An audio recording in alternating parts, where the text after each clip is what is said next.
address any misconceptions and to also reflect on what you've noticed so far, and what challenges are coming up. Can I just ask anybody who would like to just share? So please feel free to put your hand up on the screen so that we can come to you and just share any questions you might have that are still outstanding, anything that was raised in your group that you think was interesting to share. So even if it's not yours, you might say, actually, Beckett Primary, for example, shared a really good comment around. So please feel free to share your colleagues as well. So we'll just give a minute for you to pop your hand up so we can share our learning from that activity.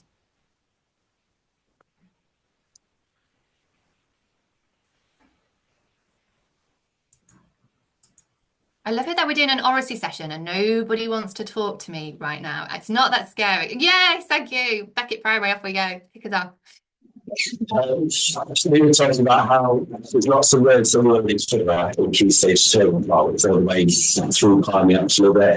We've got banks of words from different subjects actually, because there's so many of them, it would be quite good to really narrow it down and actually have a focus on which ones are the most important and which ones are going to be the most helpful when you move into Key Stage 3, and which ones actually by studying them you get the most benefit, because they're words that sort of transcend a lot of different subjects. So actually by having a particular word that you focus on and then noticing different contexts and then look at some of the etymology and morphology of the word, you sort of have a bigger reach just like looking at that one particular word. So I think for us as a cluster, looking at those particular words that actually studying that word in detail is going to have more impact than maybe looking at a few of the words that don't really feature in our subjects. Thank you. Can I just double check? You're quite echoey for me. Is that the same for everybody else? Okay, so it was a little bit of an echo on yours, Ian, but I think what I took from that, I'm going to say what I thought I heard, is that you're very much going to start narrowing down those words that you've got and really drilling down into the words to explicitly teach in detail that are going to be the biggest lever, because you've identified some of the words potentially that aren't that big lever and you could teach in a very quick way. Thank you. Anna, do you want to build on what Ian said? Thank you so much for those comments. That's brilliant. Yeah, we were Ben from FIRS was raising some really good points around a lot of the words we're choosing. Instead of just picking every word that comes up in sort of the science lessons, they're really drilling down into, a bit like what Ian was saying there, the really important words. And we were looking a lot at the command words and exactly what observe means in science compared to other subjects. And so before jumping into the real subject specific vocabulary, just looking at how do we get students to understand what they have to do with that subject specific vocabulary.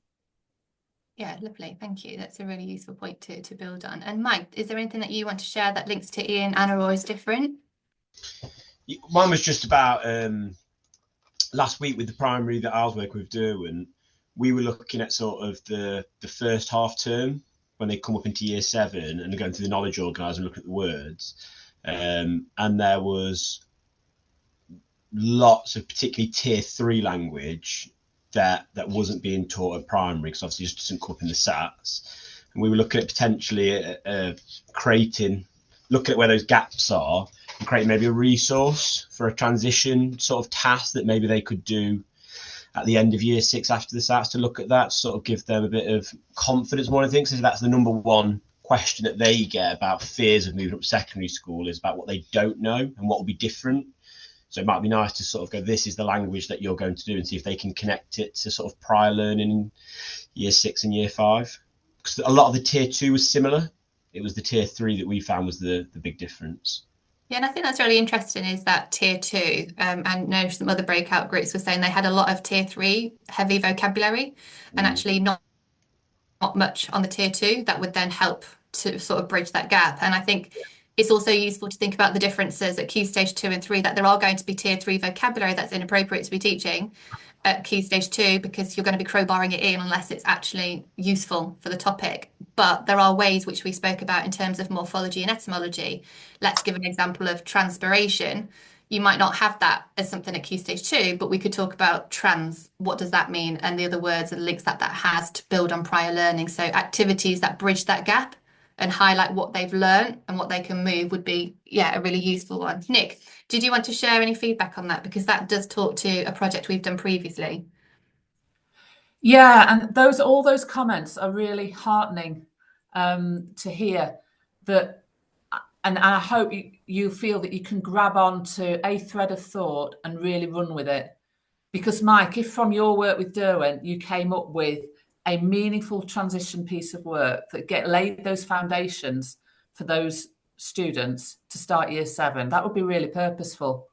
I'm really struck, Mike, by what you said about year 6 is articulating that fear of the unknown, which we all have, don't we? That anxiety of what don't I know? I'm going to feel that I can't do it. And we have, sort of strong pastoral transition happening in Derby City. But what we're trying to do now is to add that academic transition. And what you just said then helped me make a connection between the academic and the pastoral. That if we can equip our year 6s with the vocabulary, and probably more significantly the vocabulary strategies, the metacognition, if I come across a word I don't know, I don't need to panic and feel I can't do it and shut down, because I can break it down. I can see there's a prefix trans. I know about transport. I've got a starting point. I've got a way in. So I think all of the comments you made there are really thoughtful, and that the 2 groups that I popped into were having similar conversations. So we're conscious this project is big in scope and limited, and big in aspiration, limited in time frame. So it's heartening to hear that you are finding a strand of thinking that you could work with that could make a difference to year 6s coming up to year 7s. Yeah, back to you, Amy.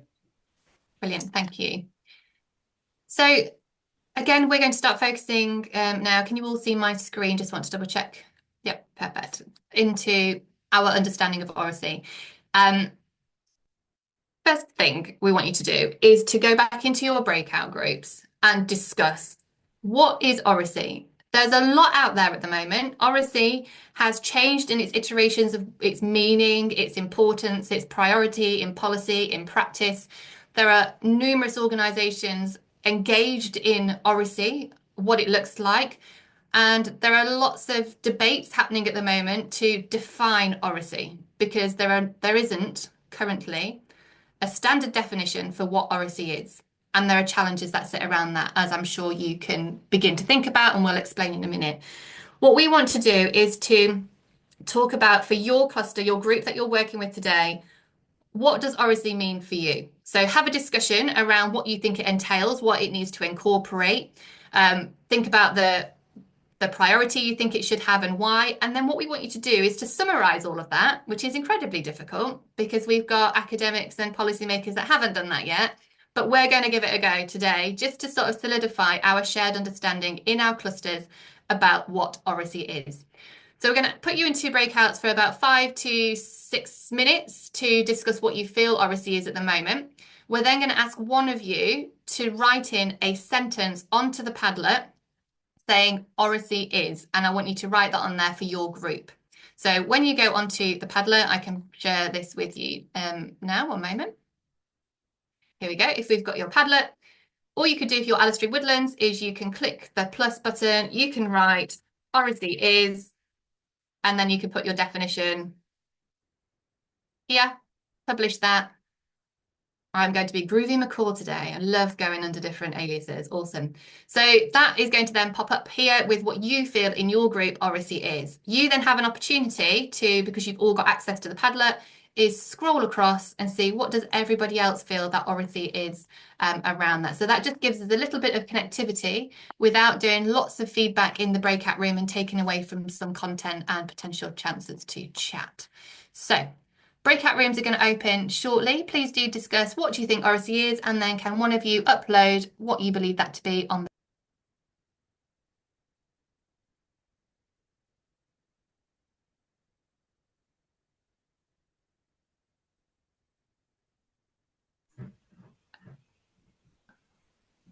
Okay, so while we're waiting for everybody to come back, it might just be useful to have a look at the sentences that have been posted so far.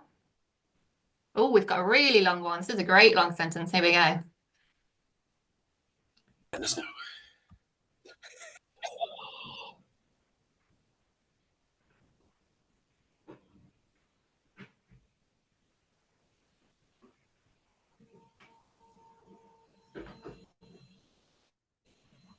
Okay, thank you.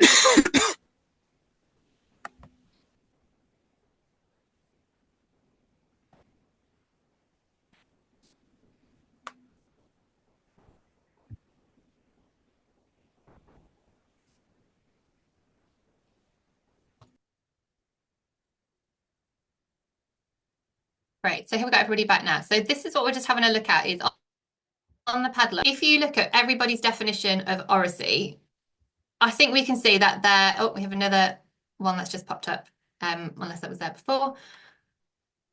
There's no strict definition. And I think this keeps coming up time and time again. And we've all got different viewpoints of what oracy is, what that looks like. So part of this is there's some key features that feature throughout. So we can see that fluency. We've also got listening in there rather than it just being the output. So it's speaking and listening. I liked that it's also about the silence as well, the active listening, those body language, that physicality that's there that we don't always notice. We've got around communicate effectively. So again, what does that mean? What does communicate effectively mean? What does that look like? So we have that as well here. Communicate confidently and effectively.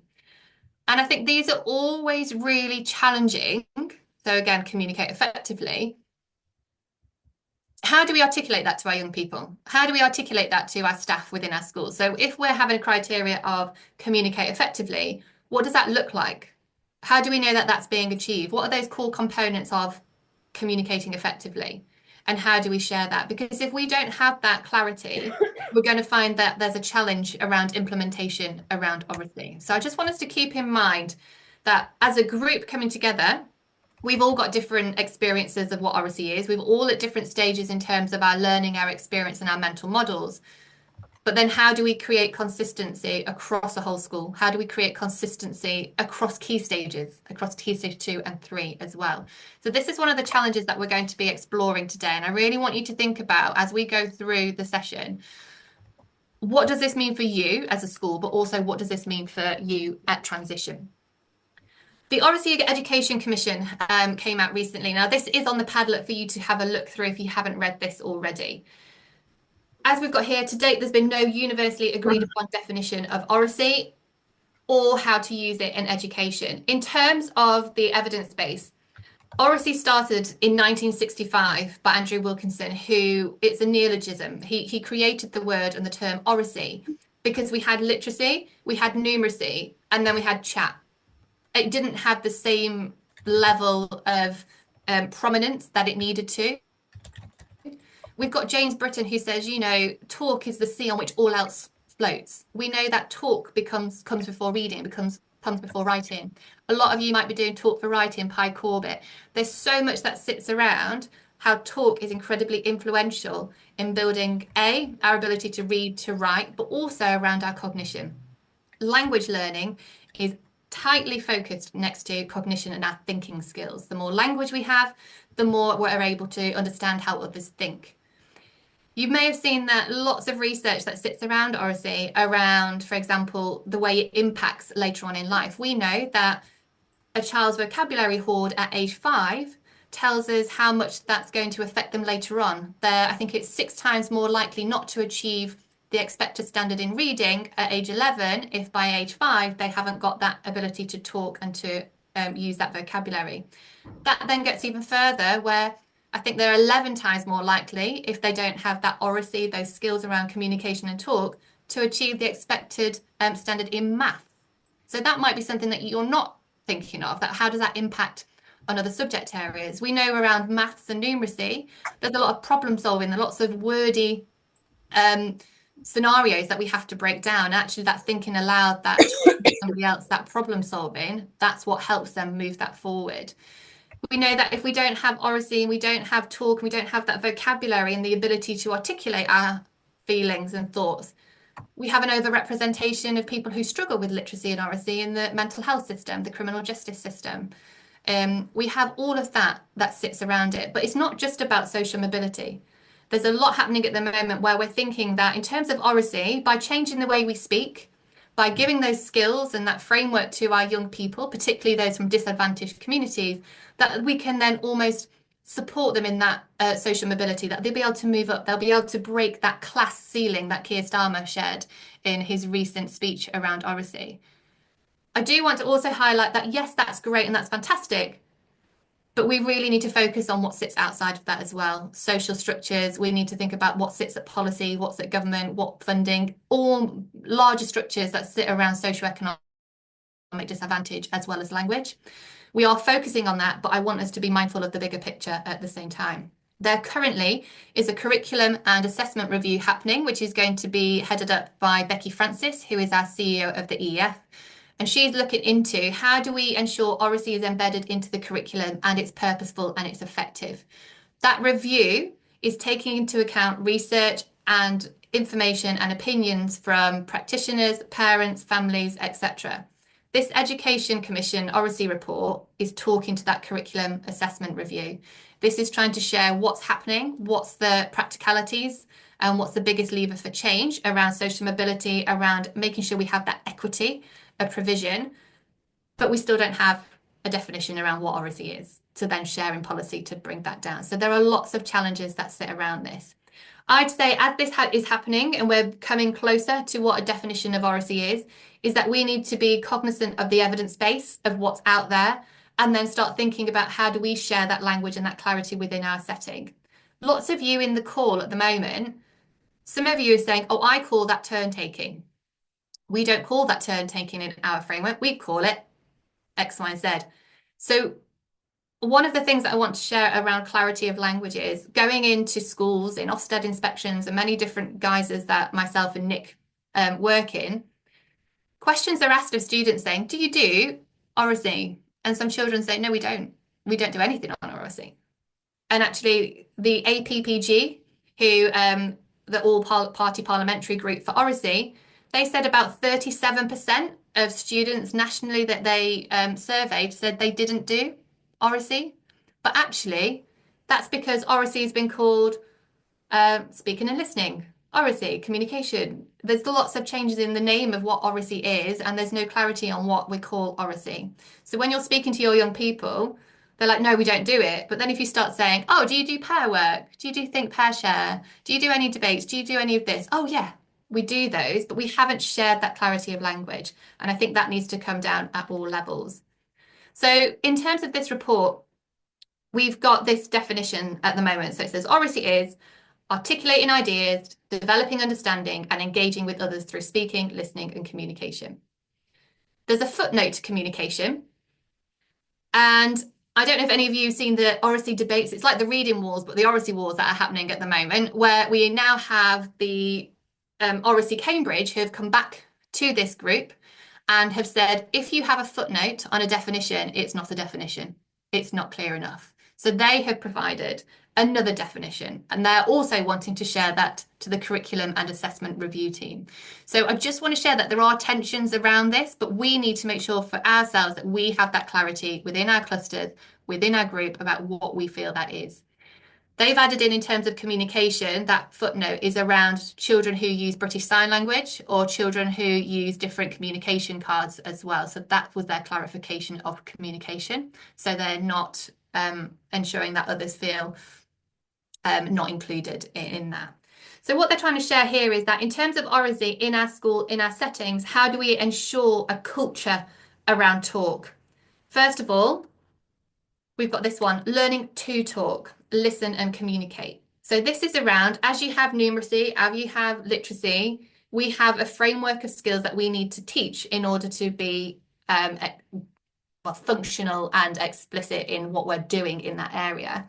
We don't have that for oracy. We don't have, this is what you do to become a better orator and that framework of skills. And we don't teach it explicitly. We don't have an explicit oracy lesson. They are asking for that. There is a suggestion in the oracy report that as we have a literacy and numeracy, we should have an explicit oracy lesson where we teach those skills, linguistic skills, the body language that you've been sharing, that tone, that intonation. You've then got listening, learning through talk, listening and communication. So this is like your dialogic teaching. This is when we're doing activities, pedagogy that has talk at its center, that enables children to explore their thoughts, their emotions, their feelings, their learning and their mental models. That would be, for example, your pair work, your trio work. It might be bouncing around questions and building on other people's thoughts and reflections. Then we have learning about talk. There's been a lot around the evidence base that we're teaching children to talk standard English, and maybe we are ignoring dialect, we're ignoring nuances that actually make their vocabulary and their voice a priority. So learning about talk is more about code switching. This is about, we've learnt the skills of how to talk, so eye contact, etc. We've learnt through talk, so we're doing lots of talk activities to use those skills, and then learning about talk is when do you use it in the right situation. We have many children who talk the same way to their parents, to a vicar, to a police officer, to whoever, and there's no code switching. There's no change of language, change of register, change of vocabulary, and that's what this is about. It's not about penalising people's voices, their dialect, their idiolect. It's about when to use it in the right scenario, and that's those three together. And at the centre of that is oracy education. You have an activity now just to explore this. So that's a lot of information, and it might be that we haven't really categorised talk or oracy into learning to talk, learning through talk, and learning about talk.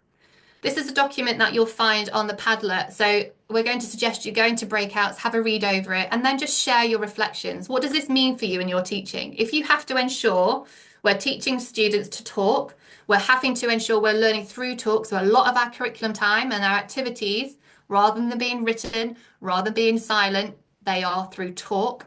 And then learning about talk. Where do we fit this in? How do we share that code switching? When is it appropriate to talk in different ways and different registers and linked to different subjects if you're secondary?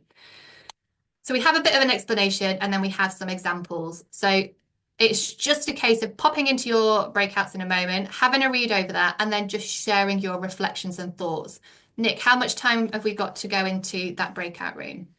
I think if we stay in breakouts until 10, so 6 minutes, so a couple of minutes just to scan the slide, and then 4 minutes of conversation.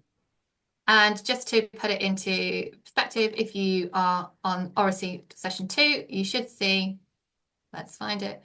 Here you go, activity 2, vocabulary and Oracy. How do they work together? What does this mean for you? And what does it mean for teaching and colleagues at transition? If you click that, it should become a little bit bigger. And again, you can zoom in onto that. So I'll just take that off.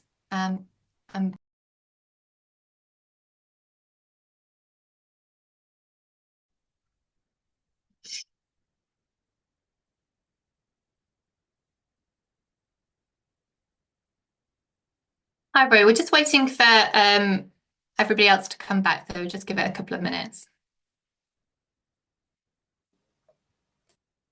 My door, because I won't lock it, and then kids will hide in my room. Yeah, go ahead. So I'm just gonna go lock it. I'm going to nip out at 11. I'm going to. Matthew, Chris, we can hear you. You're unmuted, so we're just getting all the gossip from you, but it's all right if you want to shut us down.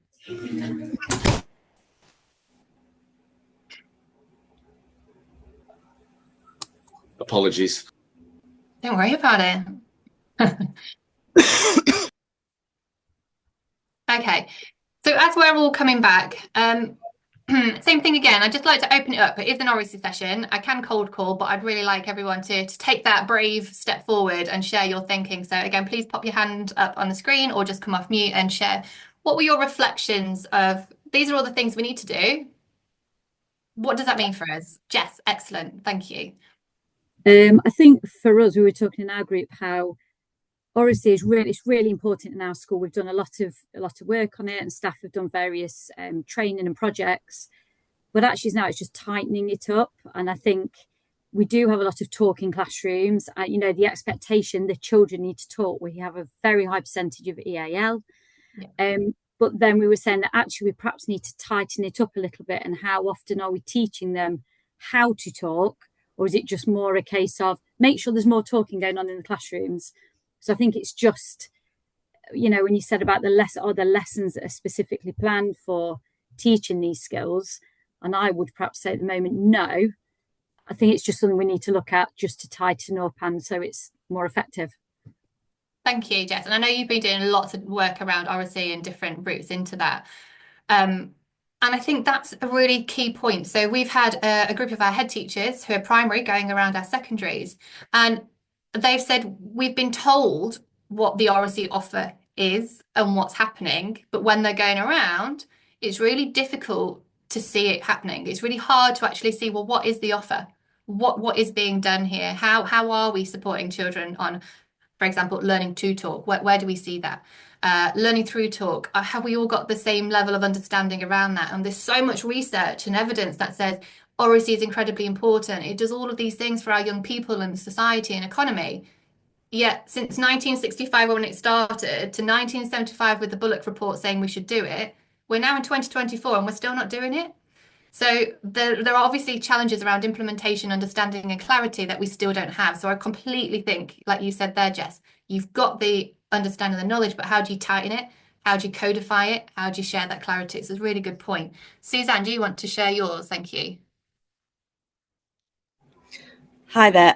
Yeah, we were just. I was saying that we're doing some oracy training at our school as well, and we saw the Venn diagram, and it only had two circles. It only had the to talk and the through talk. So actually, I found the third circle really interesting when you went through that with the about talk, and I've scribbled a load of notes about that to take back to the oracy group the focus group in school. I just found that a really useful third circle, but we also talked about well, I don't want to steal from Ian from Beckett really, because it was his bit if he wants to say it, about measuring it as well across school and making that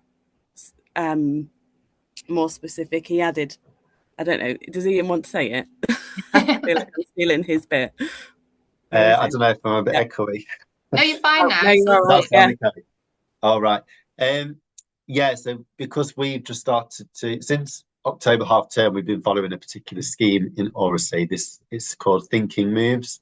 And because it's something that we launched, we then wanted to make sure that people were able to measure the impact. So I've just come across maybe 3 descriptors per year group just to add into their sort of writing assessments, so that it kind of helps to sustain it happening as well, because if people know they've got to assess it, then it's going to be happening in school anyway. So it would just be things to do with maybe upper key stage 2, whether they're confident talking in front of the class, whether they're confident talking in front of the whole school, whether they can use humour in their discussions, whether they can pause and wait for the other person to speak. So it's just about how they sort of behave when they're talking, as well as the kind of words that they choose. Yeah, thank you. And can I just share as well that on your column for your Padlet with your school, your cluster, I got asked this earlier, that is absolutely yours to do what you wish with that. So for example, if everybody's now thinking, Ian, what's that? Can you share? I'd love to read that. If you upload it onto your Padlet, that means everybody else can access any resources. So I think this might be a really good way of sharing what we're doing in our schools and putting up any documents. I was in another group where I think they were asking for a PowerPoint slide that could be adapted. Again, Emily, I think you said you would want to share that. If you upload that on your Padlet, that means everybody else can access it. And it's a really interesting point. So the 3 circles, coming back to, there's 2 circles that you'll have seen around oracy education from Voice 21. That was created sort of around 2020, 2021. We've now got this report, which is more 2023, 24, building on lots of research and evidence that's happened, which is now why we've got the 3rd circle, because there are always going to be gaps and changes and moves into what that looks like. There's been a lot of research around careers and progression, the education feeding into the employment market, and how they feel that there's a gap between the skills we're teaching within school and the skills that are valued for employability. Communication is completely up there with the digital era that we're living in. There's a lovely piece of research about the comparison between the skills we used to need and the skills we actually need now, and oracy is up there. So now that 3rd one about your code switching, when to use it, when to fit into the right kind of environment, that's why that's there, because we're looking at that employability market at the same time. Assessment is always a challenge. We've also got Hardwick on the call today, who are a Voice 21 school and will work within frameworks. And there is a video on the Padlet where they are talking around what that looks like for them, their journey, their levels of assessment, their progression, that mapping. So you can see that on the Padlet. Ian, please do feel free to upload yours. And as we go through, if everybody else has that, this is going to be incredibly useful to build an idea around assessment. Should we assess oracy? There's a big debate about that at the moment. So there's lots of things I can share on the Padlet to read so we can really solidify our understanding and our thoughts around that. Just moving on, I'll just let you read this for a moment.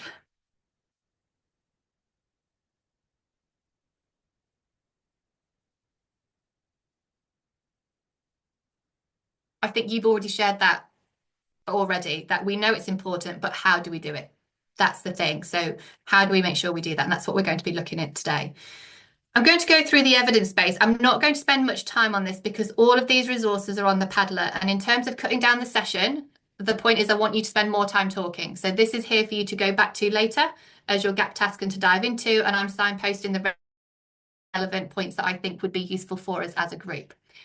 Across the suite of EEF guidance reports across literacy, you will see that recommendation 1 in early years is about oracy and talk. And then again, all the way through, apart from when we get to secondary, when we've got 2 recommendations around structured talk.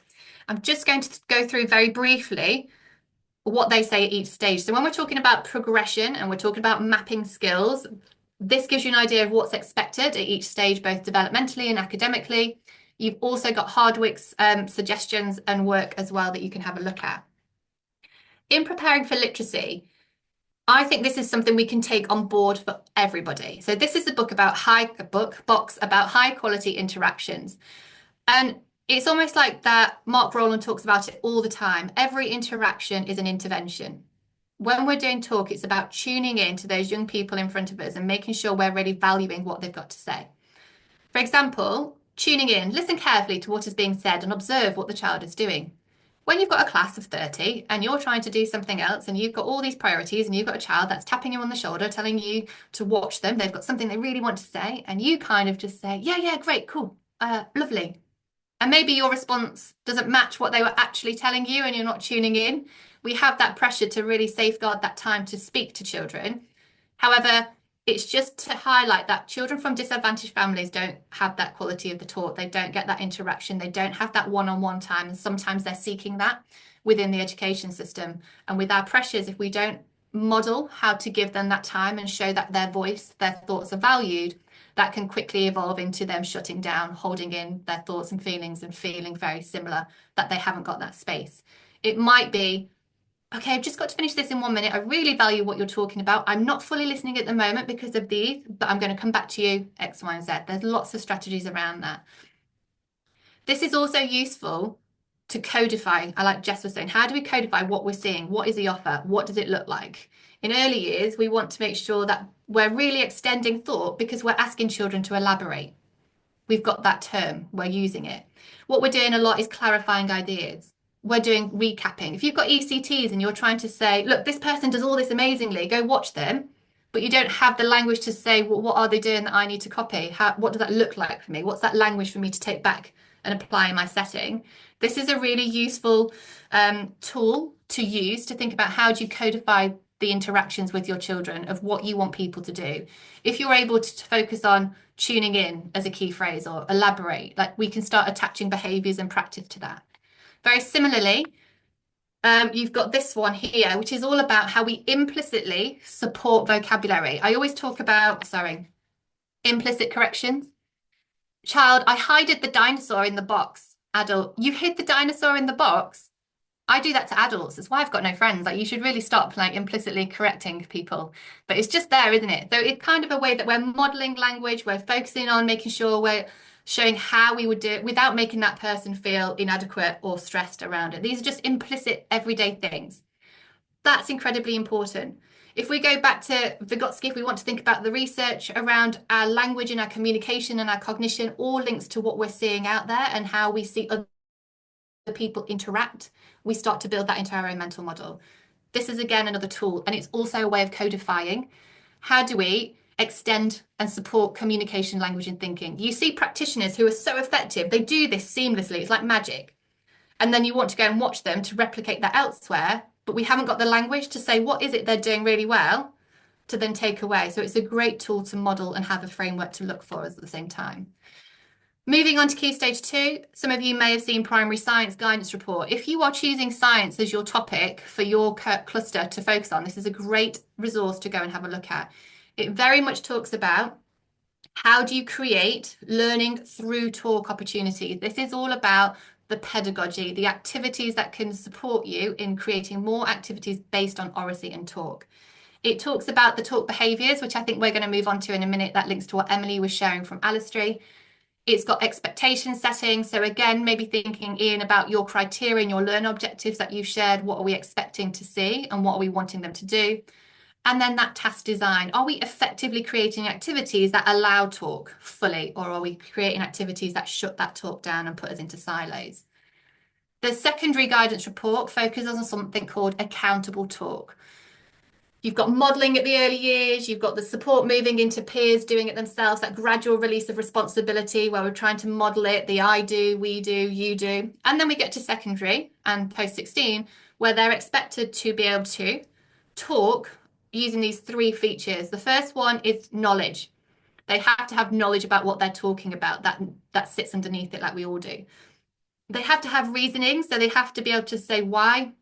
And they have to have community, which is about turn taking, respect, all of those different elements. If you don't have community, you don't have any of that.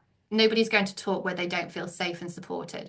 So in order for talk to happen and be accountable and progress learning, any activity that you're doing of learning through talk should have these 3 things in it. So that's another framework that you can look at in terms of moving those activities forward.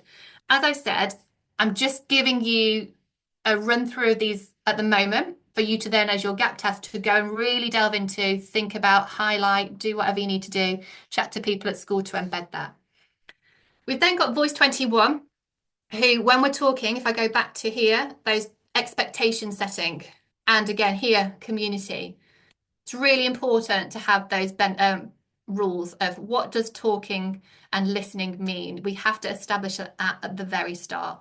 For any talk to happen, you have to ensure that you've got rules that everybody adheres to. Those benchmarks are incredibly important. So you've got a poster here from Voice 21, and you've also got their listening ladder. Now this listening ladder, I've seen schools have this on the wall, and you have to move up rung by rung. And it's about what we expect when we're not talking. Somebody shared the silence, the listening in your Padlet.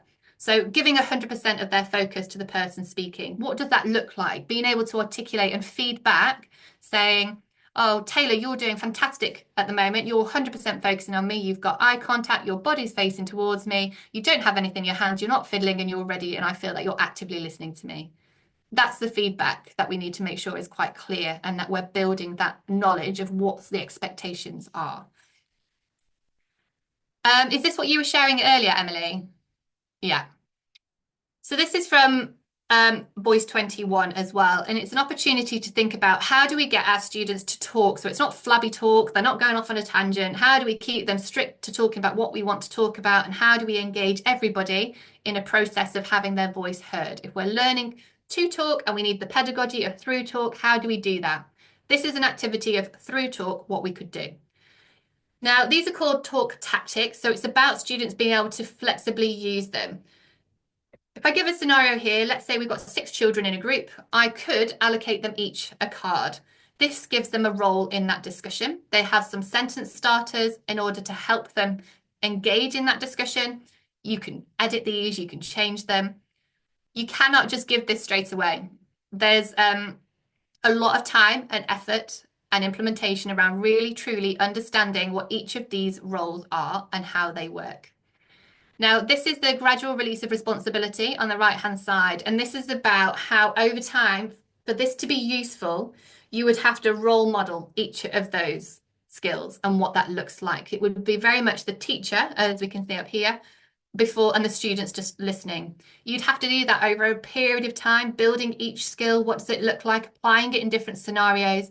And eventually maybe getting them to do that in pairs, getting them to do it in trios, getting them to do it in small groups before doing it as a group like this. And eventually, over time, those strategies do get embedded and it becomes more student-led than teacher-led.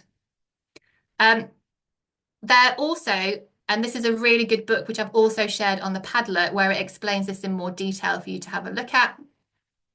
groupings. What we sometimes see post-pandemic is a lack of groupings and a lack of opportunities to talk. This might be because of behaviour. Again, we come back to those talk rules. We need to establish that first of all to make sure that we're putting talk at the centre. How often do we do trios? What could we do in a trio? How often do we do pairs? Potentially we might not do lots of traverse or circles depending on your area and your subject. It's going to be quite complex and you have to build it over time. But this just gives you another route to really think about how do we have suggestions or activities to build talk into our curriculum. In a minute, after I've gone through this, I'm just giving Hardwick a heads up. I'd just love to hear you share a little bit of your journey around the implementation, because I know you do talk tactics. I know that you have these different groupings. I know your assemblies also feature with lots of different groupings as well. So I'm just giving you a heads up. I'd love to hear your journey in a moment about what you did to support the clarity and again with your students and staff. So yes, let's have a bit of a minute. Hardwick, do you have any things that you want to share at the moment, and I can come back to you a bit later on as well? Okay, these groupings, so when we started these groupings, there was a lot of modelling and really thinking carefully in our foundation subjects and in maths and English as well, and all the subjects, giving them opportunities to use these. But I think you have to really think about what impact or what you wanted to get out of it. So, you know, because of time scale, we've got to meet all the objectives in our subjects as well. So we had to really plan really carefully, but each time we did this, we thought, would the circle one work for this activity? Would the fishbowl work for this activity? So the more we used it, the more confident the children became. And it's really important that when you're doing the group is that you're actually using the actual names. The children get used to it. It becomes much quicker in doing that as well.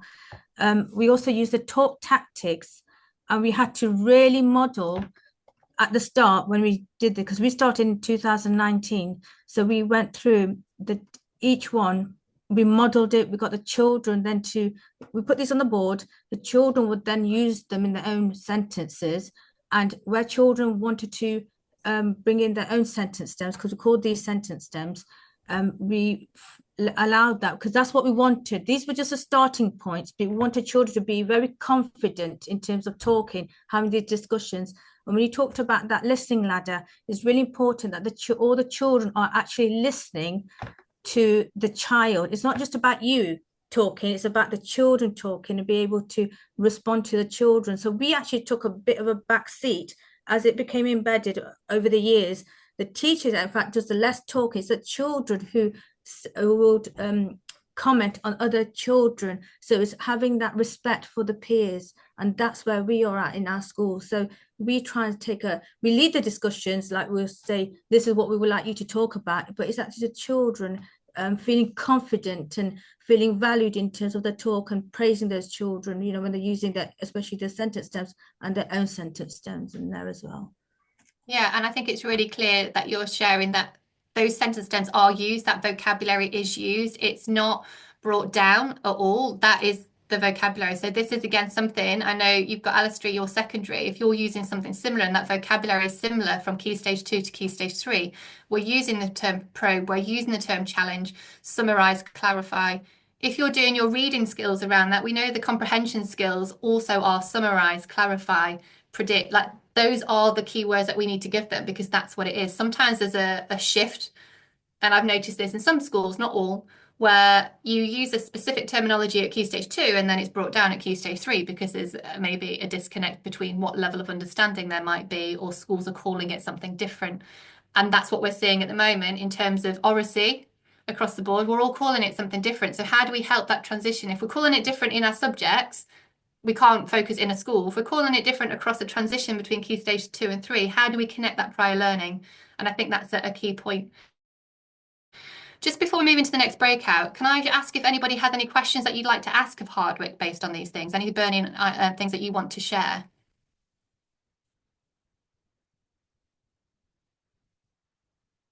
No?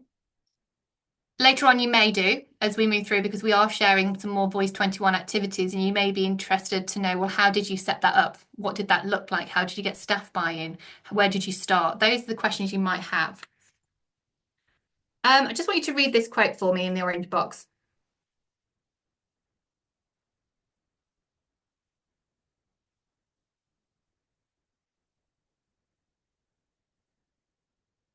Now that's quite shocking, and I know that's in 1981, but there was a more recent research that came out from the National Literacy Trust who said that they found on average that students were saying maybe 4 words a lesson compared to teachers in different subjects, because there was a lot of, you must listen to me as a teacher, we're not going to give time to talk. Post-COVID particularly, when everybody was sat in rows, we weren't trying to merge back together.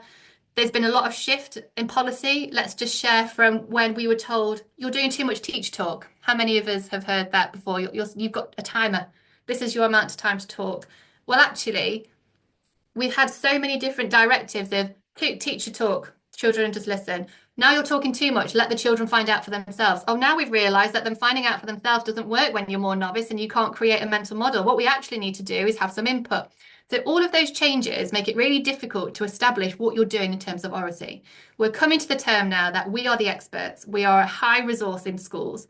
We need to be able to share that, facilitate that, and offer the same skills to our children. You've got an activity where you're going to have a look at this. This is an example of a school, because you are here for your school and a subject, but we also want to think strategically. We want to think, if you're doing oracy in one area, for it to be effective, it has to be across your whole school eventually to have that impact. This is a scenario of a school where you've got a range of teachers from their first year to their 8th year, early years. It's a primary one, but I think the challenges that come up in this are reflective of secondary, and I just want us to have a look at this, have a read. What are the main barriers that are coming up for them as to why oracy isn't embedded? So we've already shared the evidence base is great. We all believe in it. We all think we should be doing it, but it's just not happening. It's not working. So let us drill down into, why is it not working? What are the implementation challenges? What do we really realistically need to clarify and overcome? So again, on your Padlet, you do have this. Oh, sorry, one second. Let me see if I can bring this up for you again, just to orientate where we are. The answer to that is no, because I can't see it on my screen anymore. But on your Padlet, you do have this as a structure. So please do have a read over it. There's questions on the Padlet to answer as well. Ultimately, what are the challenges? What are the barriers? And then is that something that you're facing in your schools? Because when we come to our 3rd session about this turn and talk framework, we need to be able to establish how we overcome those challenges of an oracy practice coming in to that. Liz, just seeing your chat.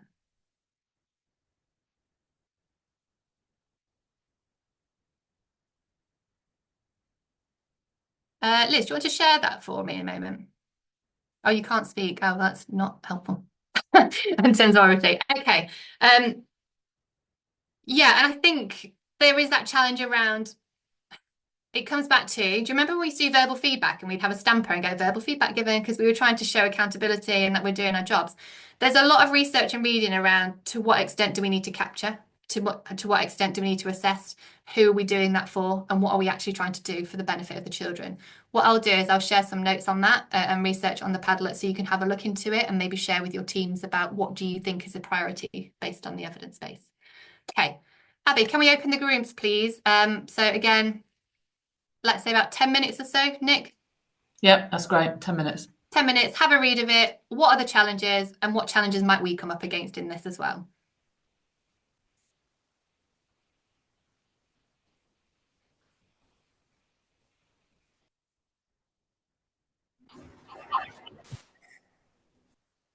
Okay, so thank you very much. It was really useful to drop into everybody's rooms and hear your thoughts. I'm just going to ask for a couple of you to share your thoughts and feedback and challenges that you've seen on here. So I'm going to open it up first of all in the breadth of oracy. Let's have a go. Let's be brave. Let's put ourselves up there. So again, pop your hand up or come off mute and share your thoughts. What are the barriers in this school? What was a challenge? And then I'd also like you to share if these are challenges that are reflected in your setting or within your cluster. So any thoughts on that? Be lovely to hear your voice in this space. Ben, lovely. So we had just a discussion, tried to kind of link it to our schools and settings as well. But there's a lot of emphasis, and it helps that the EYFS lead was actually just in the staff room. But there's a lot of emphasis on talking at EYFS younger down in the school. We're doing all of that to build that confidence and to kind of promote it and ask those questions. And we kind of lose that, I think, in our school, and perhaps similar in this setting, you start to lose it more as they get older towards year six. Because the thing that resonates with me specifically is all about the time. Like, we're preparing for SATs, and I know that I'm guilty of that, and we are data driven. And we had a very big discussion about, well, because we're data driven, we have to have evidence for this, and this is the outcome. You must know this outcome. So I think the staff buy-in and the understanding of how oracy is important just gets lost through it, because you're not really assessing them as such on their speaking and listening skills. You just want to know if they can do this piece of work for their SATs or for their GCSE. But so the children don't hold weight in that because they don't see the purpose. Maybe staff don't always see the purpose in it. And you would always just find those barriers of, no, it's too much with behaviour, rather than try and tackle the behaviour and go, right, actually, is it because we can't communicate effectively? So like that Voice 21 slide, I know my children are very much, they have a conversation between them. And they are discussing what I've asked them to, but it's very shallow, surface level. They give a point, they wait, and the other person gives a point, and there's never bouncing off ideas. You never get, oh, I like that point, and I think. It's just, I'm waiting my turn to say my point. So I think it's almost going continuously across the school before they get to year six at that point, trying to build on that, have that staff buy-in. So we're on the same page, so actually we can do something with that in year six before they even go to year seven, if that makes sense. So it's a massive, I feel, a whole school approach that needs to understand the importance of it and how to communicate effectively. I'd 100% agree, and that's a really good point there, Ben, as well. And it comes back to, doesn't it? We shared before Simon Sinek's golden circle of how to get the buy, and it comes back to the why. Why are we doing it? But then the why of why we're driven. I completely understand that, you know, you've got Ofsted who, and the curriculum, let's say that spoken language, as it's called in the national curriculum, has changed last 2014. It's just in there. It's quite vague. There's no specifics around what that should look like, or guidance or reassurance around that. You have Ofsted who are very vague and don't highlight spoken language. But when Ofsted do highlight things, what happens? They go up our agenda.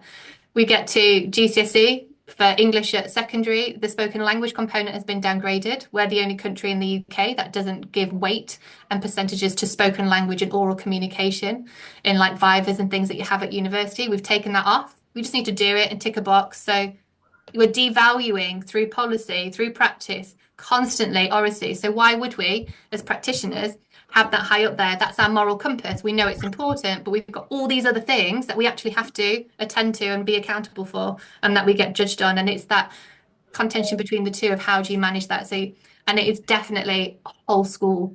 If you were to build that and that depth that you shared, Ben, it's like, where do you start?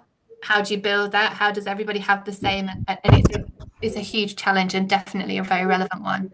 Emily, you had your hand up. I know you popped it down, but is there anything you wanted to share?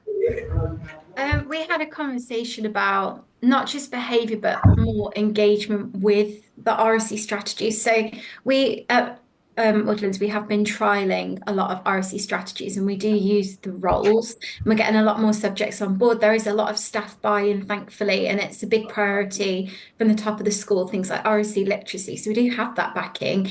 It's more, despite best efforts on some days and going through the roles and explaining the roles and modeling what that looks like, sometimes students will immediately just start talking about something else, and that can be really difficult because particularly higher up the school, they're not really interested. They just want to talk about the weekend or something else, and that can be a really big barrier because you have actually done everything to prepare them for it up to those steps. You've given reward, you've given praise, you've expressed the value of it, and you've shown them it. And then unfortunately, students in Key Stage 4 often do just immediately start talking about something else. So I'd say that's our biggest barrier. Whereas lower down the school, Year 7 buy into it really well because it feels like that's where our biggest developmental range is for students from the different primaries they come from, their different experiences, some of them being homeschooled. Oracy is something all of them feel they can access, so it works really well for them, but it's actually higher up the school where students just shut down and don't want to talk about the content. Yeah, and I think this is where you see that Oracy is so intertwined with sort of your expectations in terms of behaviour, teaching and learning approaches, support, coaching, all those other systems that sit within a school to ensure that that doesn't happen, because you're always going to get behaviour. The children, our schools are full of them, fortunately. You know, we've got to think about how do we change and flex with them, and it comes back down to that ethos, that culture, those expectations to enable that to happen, to have that environment for change. But there's still definitely concerns that are there, and they're different routes on how we handle that. But thank you so much for sharing that, Emily. It's really lovely. And thank you for sharing on the Padlet as well, your resources. I've seen that you popped those on there. Okay. The next bit we're talking about is the Oracy framework. Just by on the screen, put your hand up on the screen. Can I just see how many of you are familiar with, have seen and or are using the Voice 21 Oracy framework? So just a show of hands if anyone's got those. Great, okay. I'm not right. I have, but I don't know how to do my hand. All right, lovely, thank you. Perfect. So that's great that we're all familiar with these. This comes back to learning to talk. So if we think about that, those Venn diagram we were sharing, some of you said we're quite good at learning through talk. We can do some activities. We're not so great at learning about talk, knowing when to shift that and code switch. And sometimes we're not explicit enough around learning to talk, what we are expecting from our young people. The Oracy framework, this is around that Oracy education. This is not about the dialogic teaching. This is about the skills. This is what we need to do to be able to be good orators, the hallmarks of what good Oracy is, the skills we need to explicitly teach. And they come under 4 different categories. Over time through the research, there's been all sorts of different frameworks that sit around this, and you may ascribe to some of them. You had the one from Pathos, for example, you might have that rhetoric, all of those different aspects where you fit it around 3 different sections. You might have had it sitting around different terminology, but ultimately this framework encompasses all that research and tries to ensure that each of those skills that have been previously labelled are under these 4 frameworks. This is the framework that you may or may not have seen. Physical, obviously we've shared, if we come back to that definition, is around our pace of speaking, tonal variation, projection, gesture, etc. As we're going through that, it's quite useful to think about where do we teach that and at what stage and where do we build on that? Because how often do we talk about the tone of voice, and when do we have time, if we're doing the input and we're explicitly teaching this, where's the time for practice? That's the question around it. There's a lot of research in terms of reading, where reading aloud has more impact in comprehension, because when you're reading a word, if you've never seen it before and you're just reading it yourself, you maybe look around the context, but you can't quite grasp what it is. If somebody reads that aloud to you with that knowledge, with that mental model, they add intonation, they add pronunciation, they add the changes, they add the body language to it. So, you know, that helps children who EAL or who have maybe low receptive vocabulary hoards, for example, they're able to understand what that means. If you're doing a thermometer of language from like sad, you might be like, oh, sad, morose, depressed. Like you can change the emphasis around it, and your body language gives clues. There's about, there's 95%, isn't it, of what we do with our body language, tone, voice, not the words, is our communication. That's how we help children, by reading aloud through talk. We start to pick up those social cues. You know, an example is not appropriate, and this is recorded, but it's never going to get found out. My daughter said to me, oh, grandma did da da da da. And I went, did she? And she went, you don't like grandma, do you? I said, what makes you say that? She goes, I could tell by the tone of voice and the way you say things and the way you do that with your eyes. So there's just small nuances where what I didn't say was quite loud in that, did she? So it's just about how do we get our children to pick up on those social cues. And again, you have children that fall out all the time. They looked at me funny. They said that. Let's really drill down into that emotional literacy and awareness through body language and what we're not saying. Every action is an interaction. Every action is a communication. So what does that look like? Linguistic, this comes back to what we shared about vocabulary. What's our appropriate vocabulary choice? So it's not about using big words for big words' sake because it doesn't suit the context, doesn't fit the situation. That's not what it's about. How do we know what is the right vocabulary choice and how we're feeling? That register, that grammar, again, we shared earlier, and those rhetorical techniques for certain subject areas. Where do we teach that? Where are we explicit around it? And again, around that vocabulary choice, we're looking at that at the moment, really drilling down into what are words worth teaching? How do we connect that schema for us to be able to use it and talk about it and know whether it's right or not by listening to other people and their mental models? Cognitive as well is the hard one because we can't open up our heads and look straight in there, but it's about how do we seek clarification? How do we maintain focus on a conversation, not just wander off? How do we be polite to like make sure we're listening to them build on what another person said rather than like Ben said, waiting for your turn to talk and just shutting everybody else off because you need to say something. So social and emotional, you've already heard from others, is about that eye contact, that turn taking, that respectfulness. So this as a framework are those explicit skills that we need to teach. And it might just be worth pausing to think about, where do we teach this at the moment? Whereabouts is this in the curriculum? How does it build? And how do we share and transfer this across for secondary? I know, Hardwick, that you are a Voice 21 school and you've used this framework. Is there anything that you would share or add on to what I've said about this as a framework and the importance of it being explicitly taught? I think, you know, when you're planning, for example, reading, I mean, we think about RC throughout all of the subjects that we teach. And even just like thinking of sentence stems to bring into the subjects as well. So we plan it really carefully. So rather than thinking of RC as something separate, it should be something that you would plan in terms of the objectives that you want to teach. And I was talking to the group that we were in.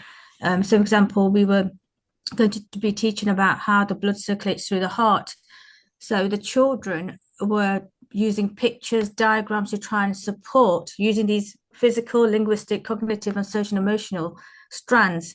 So we laid it out in terms of, so we would like you to hit some of these targets when you will be feeding back to the children. So it's about embedding the two together. And I think listening to the conversation, a lot of people seem to think they're two separate things.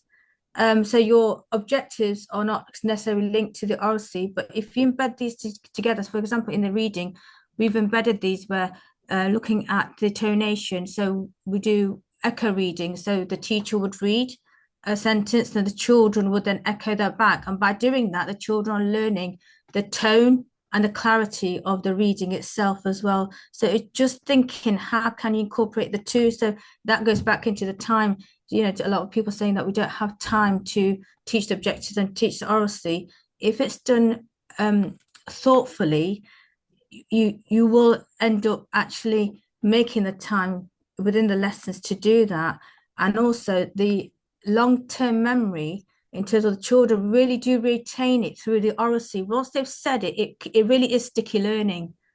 So I think it's just careful planning it into the subjects that you want and thinking about what do you want to get out of it in terms of the RC. It's not just a case of just talking and allow the children to talk. It needs to have like some kind of purpose to it.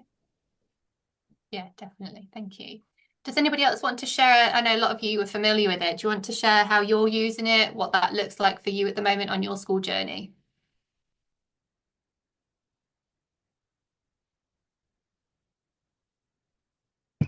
I think for us at Derby Cathedral, we've got very disadvantaged cohorts, and we did some research that kind of suggested that at home, lots of our children are not having conversations, really quite shocking statistics actually about how little our students were talking at home and having those opportunities to speak. So for us at the moment, we're trying to just focus on that, the green section, the social and emotional, on the working with others. And we're kind of just on the start of our journey at the moment, but actively getting the students to turn their seats towards each other and teaching them the importance of maintaining eye contact, of facing the person that you're talking to, of active listening, and that sort of thing is something that we are just kind of on the beginning of the journey of doing at the moment. Yeah, lovely. And it's a really good point. Neil Mercer has a fantastic quote, doesn't he, where he shares, if children aren't getting it at home, you're their only second chance and that moral imperative. If they're not getting it home, they're not getting it, and that's on us then to make sure that we're providing that. So it's a really good point. Any other thoughts?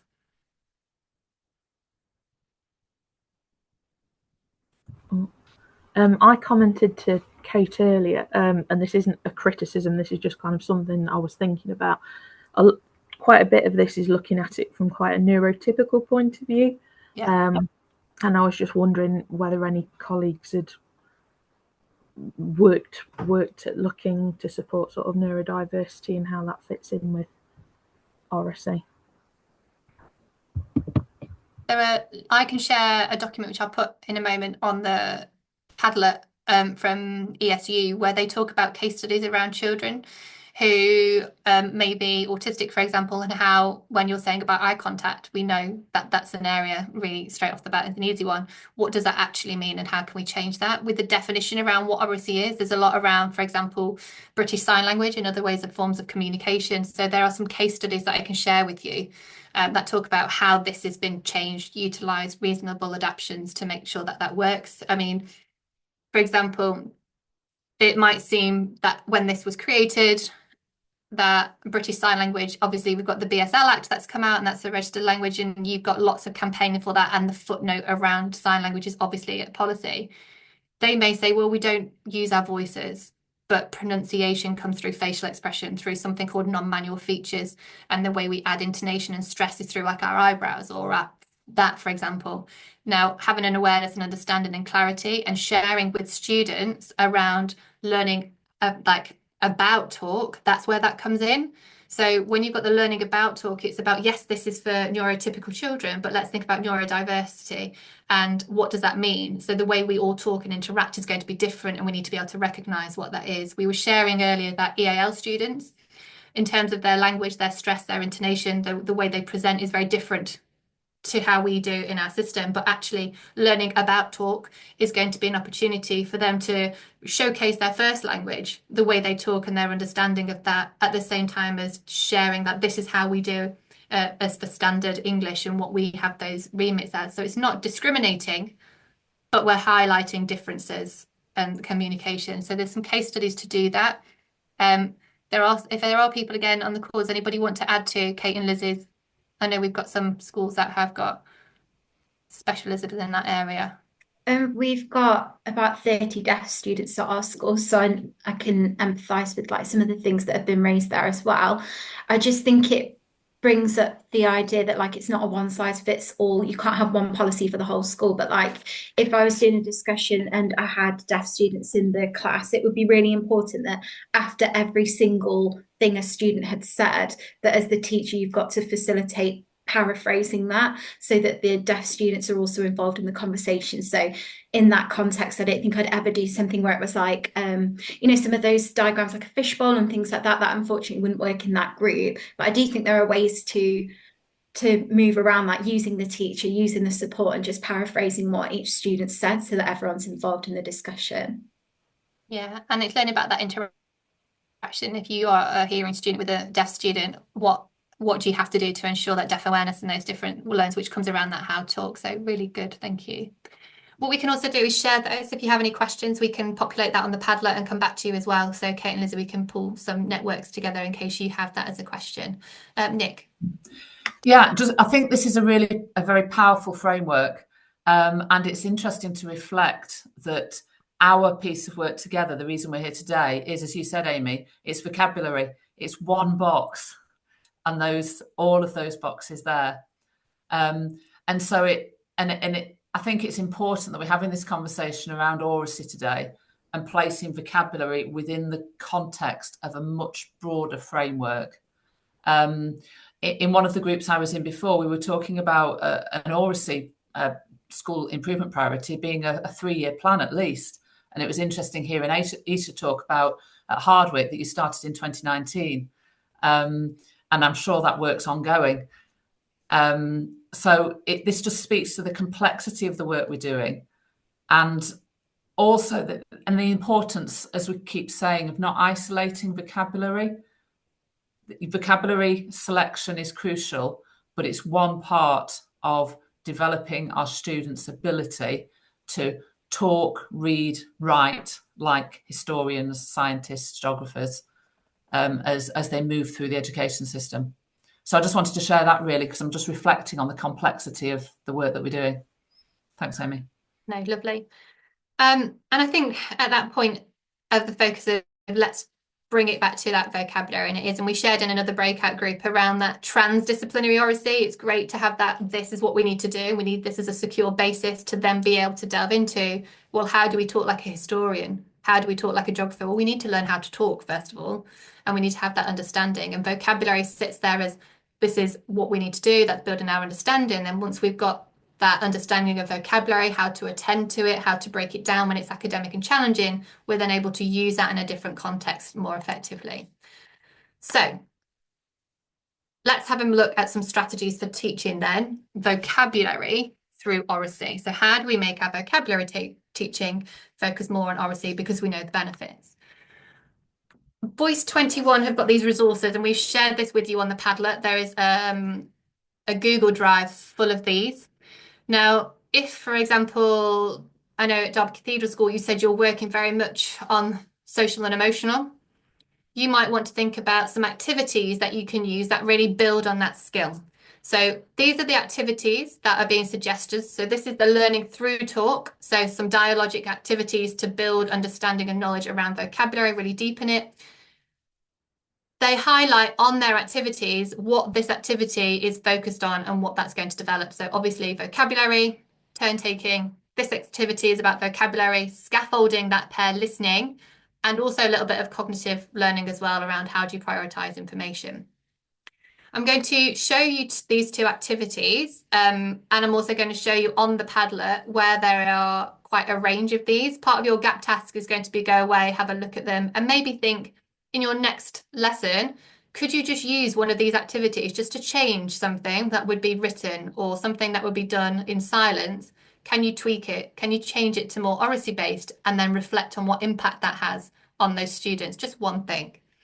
So the photo fit is all about how do we acquire new vocabulary, and then bullseye as well, how do we use that? It gives you an idea of what groups you can use, so how many and how long this activity will take. It tells you exactly what you can do. So decide on a particular piece of vocabulary you wish to teach, gather 6 to 8 images which relate to this word, and then I'll show you how that might work in a moment. So this is photo fit. So this is an example for art. We have some sentence starters. The way this works as an activity is in a pair, you would sit back to back. One student has got these images, for example, and the person behind them chooses one of these images to describe to their partner. They have to use certain vocabulary. So it could be the tone is dark, there's a contrast between the composition. So they've got some keywords that they can use. Now, you've got one of the partners describing it to the person behind them about the house they've selected. So let's say I've selected this house here. I would use tone, contrast, composition, all the vocabulary that I need to try and explain which image I've chosen. Now, these are all really similar, so it's really going to focus on my vocabulary choice and my selection to help my partner decide which one I've got. If they're all completely different, that's not helpful.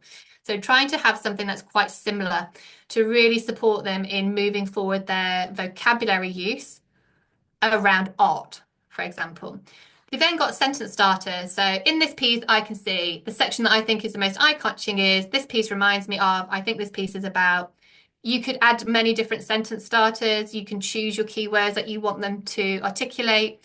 And then they turn around to face each other, and the partner who was listening has to then explain to their partner why they chose that image and they think that's the one. And they say, I think you've chosen, I don't know, image 3 because you talked about, and they're reflecting that language back again. So we're using it in a variety of situations. We shared on the first session 17 repetitions for vocabulary to move into long-term memory.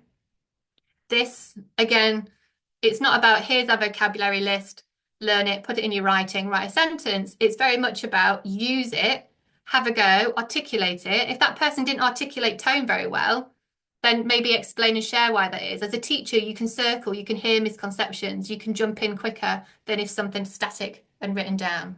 So this is just an activity, just one activity of how you can bring vocabulary from being receptive, something we see on the page, or something quite static, something we just write down and tick off or fill in a box, to something that's more active and useful.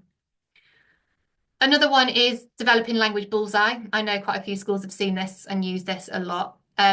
For those of you who haven't, you may be talking about this, again, the art. I'm just using art as an example. Outside 1 point, shade, line, colour. These might be words that you feel are now tier 1. Do you know when we talked about how that can move based on stage and phase and what that looks like? We've got symmetry, tone and form, and we've got perspective and composition. They might be a tier 3. You might actually put tier 3 in the orange, and you might put some tier 2 words that you want them to use in the red because that's something they need to focus on. They all get the point. You can do minus points for removing fillers. And again, that's something that you can focus on. But this is a way that they then have to share and talk, and maybe talk about an image, talk about or summarize, and their partner would do them a tally for how many words they use to see what they can get. Kids are incredibly competitive. They'll definitely be trying to use the big words. And that's why we don't always want to have those tier 3 words in the center, because we want that tier 2. That's what we really want to focus on, that connectivity. So not going straight for the big words. I don't know if any of you have seen that clip from Friends when Joey's got to write an application for Monica, and he's like changing all the words along the synonyms to make it sound better. And rather than saying those big-hearted human beings, they become something like large aortic pumps, homo sapiens, like there's something really ridiculous. So when selecting this vocabulary, it comes back to what we shared in the last session. What vocabulary are we choosing? What do we want to focus on? And this is a really good activity to get them to use it and to keep it in their talk and hear about that. So just before I move on to the next bit, let me just share with you where this is on the Padlet, if I can. Oh, not that one. 1 second.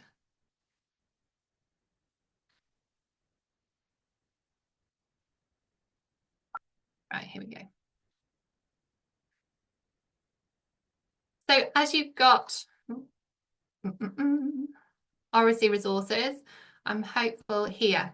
For Gap Task 2, we've put this Google Drive in for you. So this has got all of those Oracy strategies in that you can try and that fit around vocabulary. So there are opportunities of how do you make vocabulary teaching a little bit more focused on Oracy. So that is here on your Gap Task 2. So I just wanted to share where that is with you. The next thing is that, and I've heard this quite a lot through the session, is, well, how do we focus on Oracy activities? We've got so much to do. We've got so much content to get through. Haven't got time to doing fish bowls and traverses, which is true.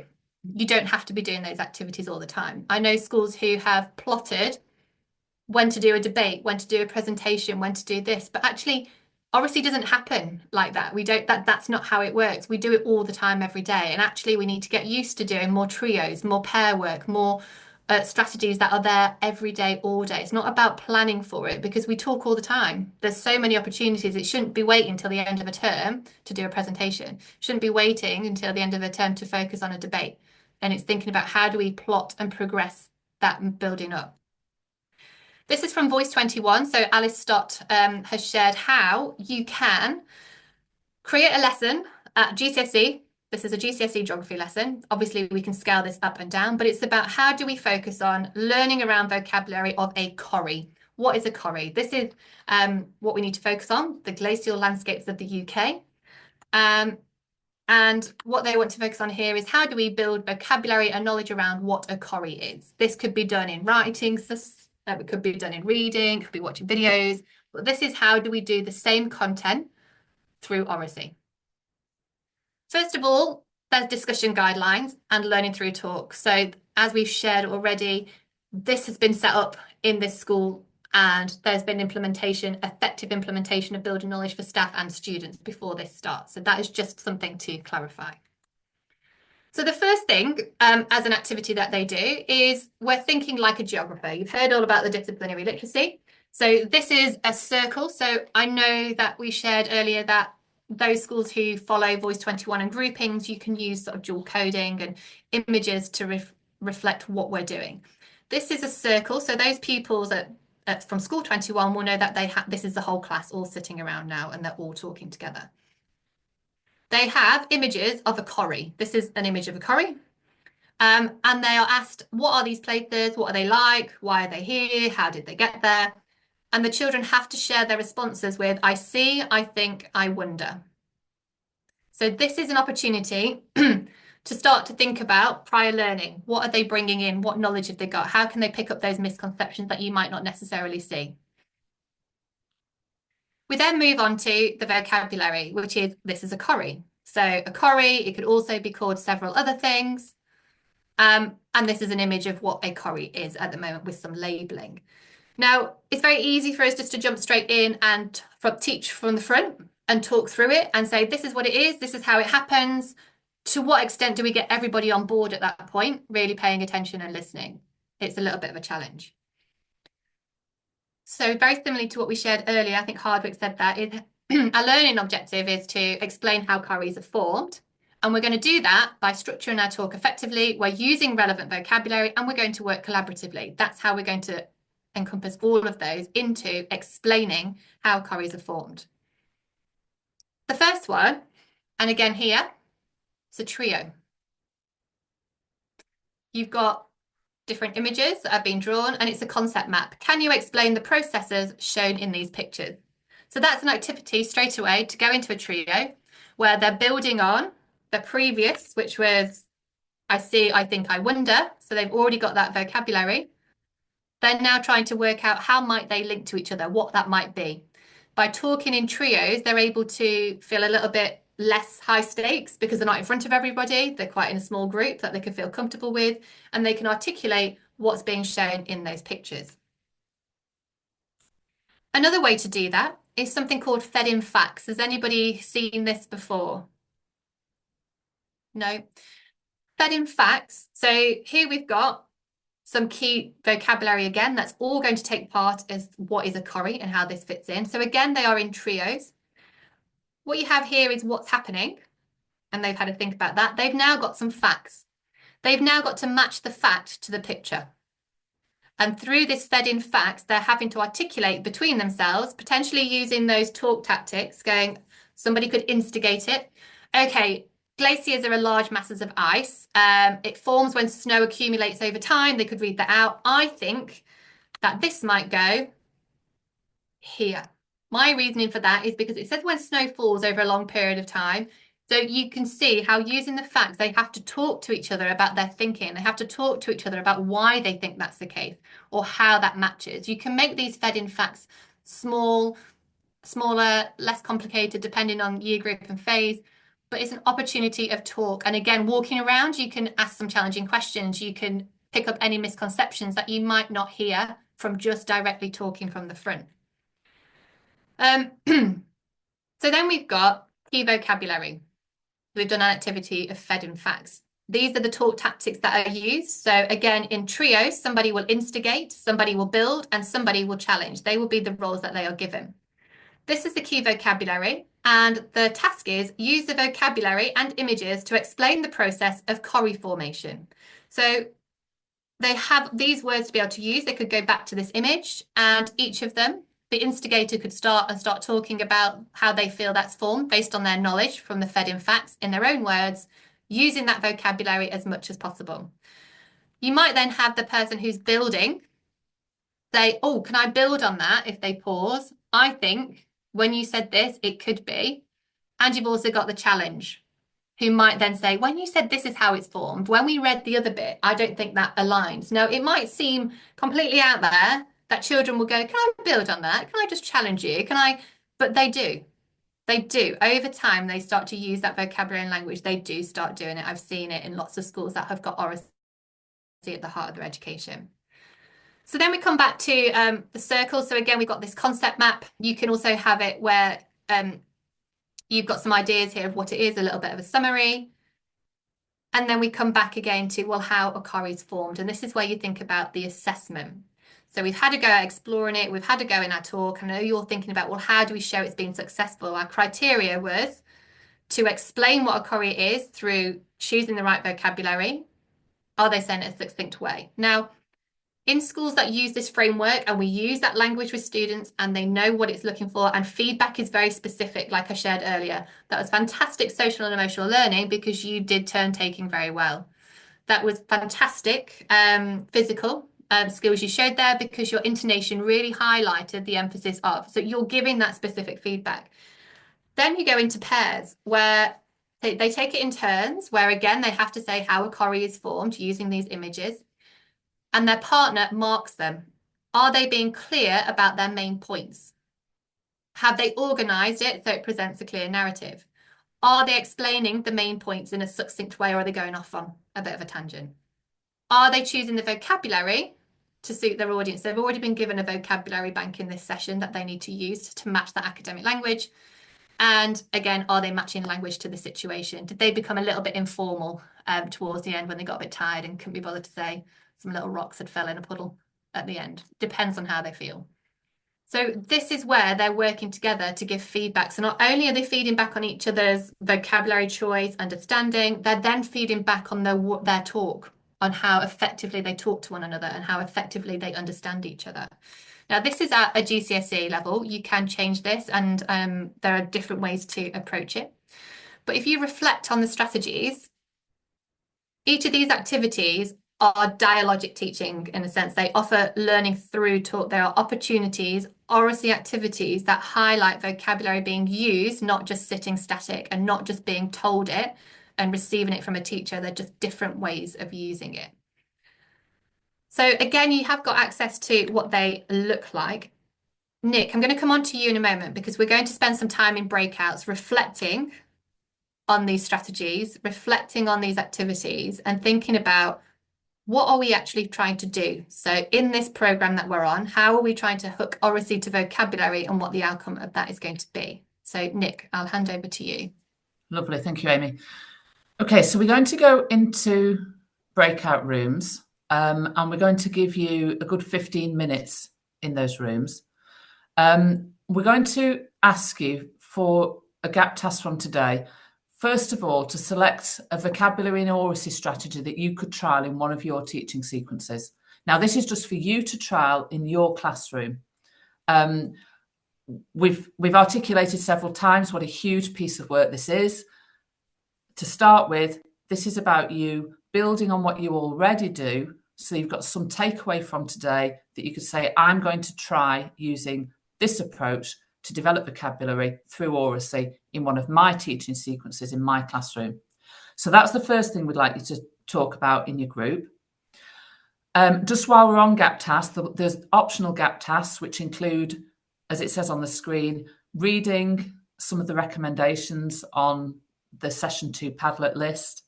And there is a self-evaluation tool which you might like to use as well. If you're at a point where you think as a school, we'd like to start to evaluate our teaching of oracy. Now, while we're, before we go into the breakout room, I just want to talk about session 3, because this is opportunity for you to talk about that too. So for session 3 in January, we will be running this online, but responding to feedback from last session, it might be helpful for as many of you as possible to be in the same room for that session. So this is an opportunity for perhaps the secondary school to say, yes, I think I could get a room, and the primaries to say, yes, we could travel there and we could be with you by 8:45 for the session to start at 9. It will run 9 till 11:45, and the date of the next session is when is it? It's in January, isn't it? Is the 16th of January, Thursday the 16th of January in the morning. So we want you to have opportunity to plan today that you are going to be in the same room if that's possible. When we do that, what we'll be able to do is give you slightly longer workshop time. And what we're then doing is maximizing the opportunity for talk. So in your breakout rooms now, you've got 2 tasks to do. The first one, which is to select a vocabulary and oracy strategy that you want to trial in one of your teaching sequences that we've talked about today. And secondly, to have a conversation about Thursday, the 16th of January, and whether it's practical for you to meet together. And I can see there's a question in the chat. So, yeah. If you swap groups today, will you stay in those groups? What we're hoping is that your school will be back because they're probably only away for illness or Ofsted or one of those other reasons. So they'll be able to catch up on this video, and then there needs to be a conversation. So around that you will be working with them in session 3. So today's breakout, like Nick said, you're going to select a vocabulary oracy strategy that you want to trial. It's an opportunity to use each other's expertise. So share, how do you teach oracy at primary? How do you do it at secondary? What works well for you at primary? What works well for you at secondary? Because if any of you do an NPQs, there's a framework with Ambition where you have a buddy and you say, I'm going to do this. And your partner has to be that critical friend and say, well, why are you doing that? How do you think that's going to work? How can you be successful in making that work? What are you hoping to achieve from that? And sharing your own learning. We want you to be that critical friend now in this breakout. So when you're selecting something, please do share and talk about why, how, what, and share those expertise with each other. So if you are in a different group today, still do talk about it, still have those expertise, because you're going to be doing that in your setting. But when you come to session 3, you'll be in a group where we'll be looking at the next turn and talk framework. So you won't be disadvantaged at all. So definitely share, definitely speak about it today in this group, but we'll hopefully have you back with your normal cohort after that. Okay, so if you go into your breakout rooms now, and we will give you 15 minutes until 11:35, and I will put the tasks, I will broadcast them to the rooms in a minute. That you're looking through all of those resources and talking about what you'd like to trial and that you're quite excited about using those. It'd be really good to think about when we come back in January, you're going to be sharing what you trialed, what that looked like, and the feedback. So anything that you are trying, just have in mind, what activity would you have done normally around vocabulary? And if we can really keep it focused on the vocabulary, there are a lot of activities that we might want to do elsewhere, but just focus it on the vocabulary. So what activities are you going to do around that? And then just think about what worked well, or what challenges did you see? And also, how do you know it had an impact? So other than it being a bit more fun and a bit more interactive, how can you track sort of from now until January what the impact of that is? What would you be looking for?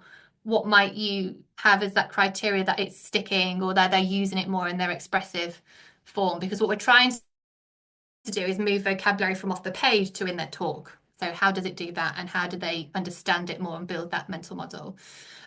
Nick, do you want to share any feedback from the groups that you popped into? Nothing that springs to mind, Amy. Sorry, mind blank there. That's fine. Does anybody want to share any key thoughts or things they're looking forward to from the gap tasks that they've been sharing in their breakouts?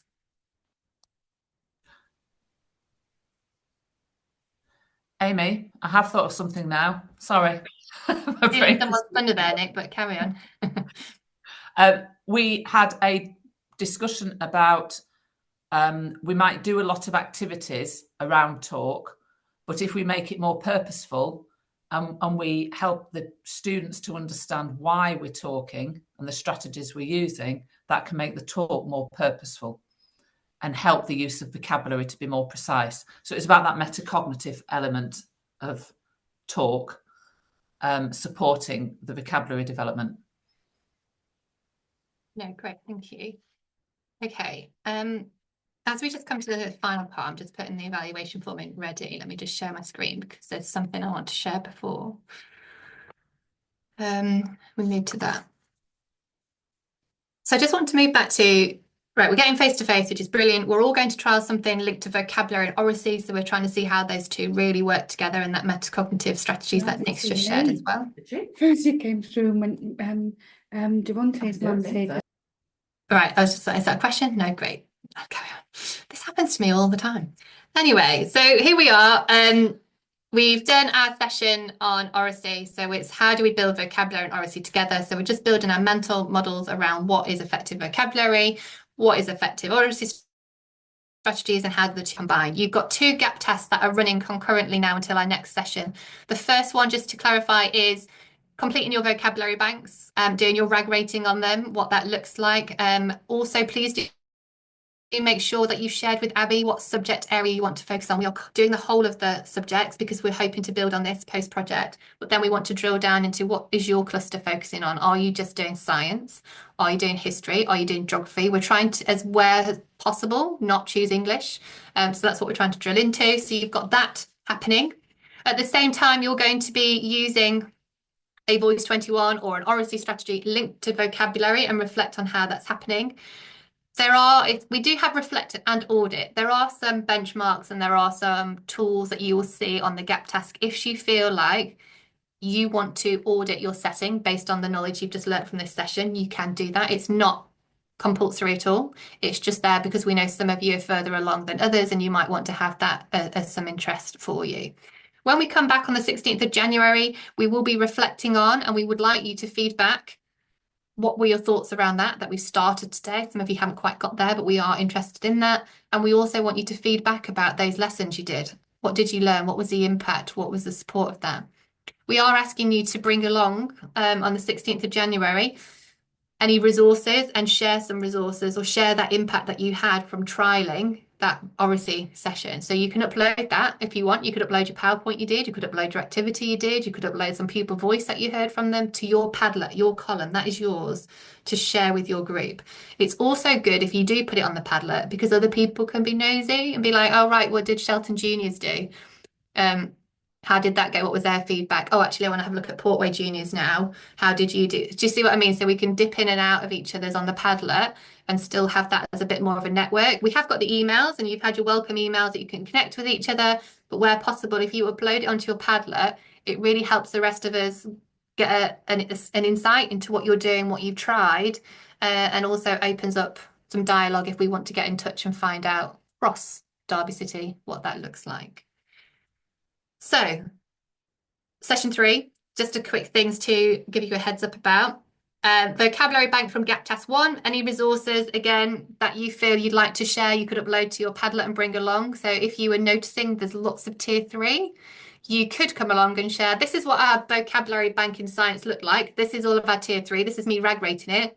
And since then, we've changed it. And then you could show me a different column with your words, RAG rated again, and you could put some articulation around that saying we changed it because.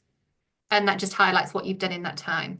You might want to upload your key learning from your oracy strategy if you want to share some thoughts about that on your Padlet. So anything that we can really talk to and have as like little case studies is incredibly useful, not only for our cluster, but for others looking in on that. We are also going to ask you to bring in a scheme of learning from the 100 days from your key stage. So for this session, session 3, if you are key stage 2, we want you to bring a scheme of learning from the last 100 days. That's up to you. It's your choice to bring along in that subject area. So if it's science, bring something from science that you're going to be teaching in the last 100 days. If you are secondary and it's science, please bring along a scheme of learning of your choice that will be taking place in that first 100 days of year 7 in science, and just bring 2 there. You can upload that scheme of learning if you want to, or an overview of it to Padlet. That's completely up to you, but we do want you to have that with you. We're going to be doing a lot of workshops and talk. Nick, anything you would like to add on this, please? No, I think that's smashing, Amy. Just to make sure that you liaise with each other, and if you possibly can, be in the same room, because that will support your collaboration going forwards. One of the big takeaways from this project can be increased connectivity between primary and secondaries. So you guys being in the same room for that next session so you can get to know each other will facilitate that. Thank you. So just for the last 2-3 minutes, what we're asking for is please do fill that form. You've got a QR on the screen if you can see that. You've also got in the chat a link to take you through. Please can you fill that evaluation in for us now? Share any thoughts and comments. Nick and I do take your comments on board, and we do try and tweak and change as much as possible. Like we said, this is one of the first project of this kind nationally in such a short window of time. We want to make it as useful as possible. We've got very thick skin. Please do put your comments in there. So if we can just spend the next few minutes completing that, please.